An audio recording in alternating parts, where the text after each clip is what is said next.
अब अध्यात्म मार्ग से आप इसे काट सकते हैं, अन्यथा तो फिर लड़ाई झगड़ा राग द्वेष तो चलता ही रहता है।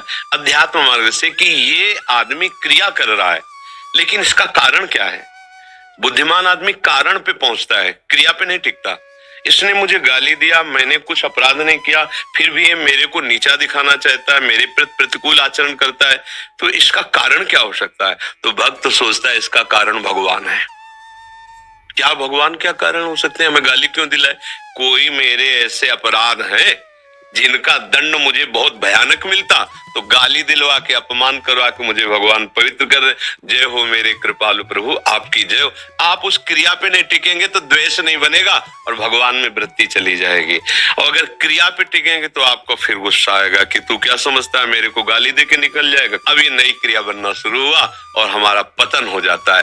थोड़े से क्रोध में हम अपने जीवन को नष्ट कर लेते। माना आप बहुत बलशाली, उसे मार दिया, फिर आपसे बलशाली कानून वो आपको अपने हाथ में, अपने पंजे में लेकर आजीवन कैद में रखेगा और फिर मन आपका जलेगा पूरे जीवन। ना भगवत चिंतन कर सकते हो, ना परिवार की सेवा कर सकते हो, ना देश की सेवा कर, पूरा जीवन कूड़ा हो गया।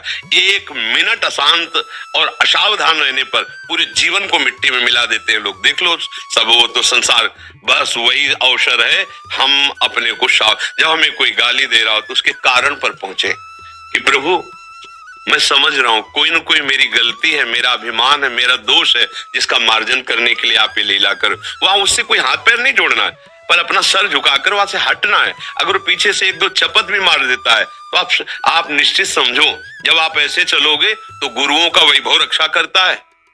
आप सर मोड़ के चल दोगे तो आप जिनके लिए सर मोड़ दिए वो उनका सर नीचा करवा के छोड़ेंगे। इतनी सामर्थ्य, अनंत शक्ति संपन्न है। गुरु वाणी के अनुसार चले, सहन करना, दूसरे को क्षमा करना और उस समय गुरु चिंतन में, भगवत चिंतन में लग जाना तो बच जाओगे। लड़ाई झगड़ा राग द्वेष हर व्यक्ति के अंदर है, आप नहीं, हर व्यक्ति के अंदर। इसी को मिटा दे सो महात्मा, और जो इसी में फंस गया वही संसारी पुरुष होता है। महात्मा जिसके विचार, जिसकी बुद्धि निरंतर भगवत तत्व में स्थित होती, उसे कहते हैं।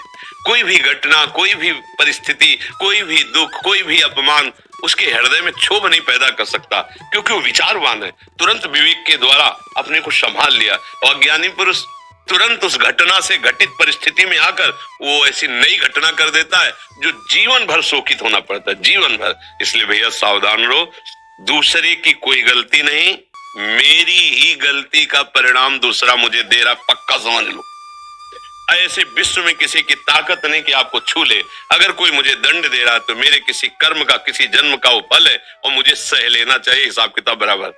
अगर हम नया कर्म करते हैं तो फिर अलग बात है। और उसी समय एक और बात जिसको गुप्त है कि इस पर ज्यादा वार्ता नहीं होती।